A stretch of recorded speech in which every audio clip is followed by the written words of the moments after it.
You ask Tiger to solve. This deals with linear equations with one unknown. The final result is x equals 3. Let's solve it step by step.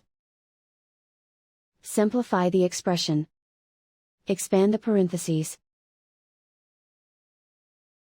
Simplify the arithmetic.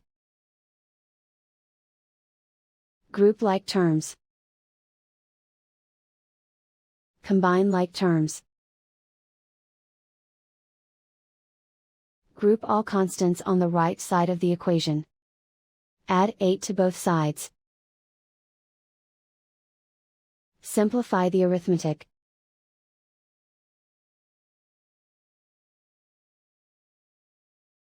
Isolate the x. Divide both sides by -2. Cancel out the negatives. Simplify the fraction. Cancel out the negatives. Find the greatest common factor of the numerator and denominator. Factor out and cancel the greatest common factor. And so the final result is x equals 3.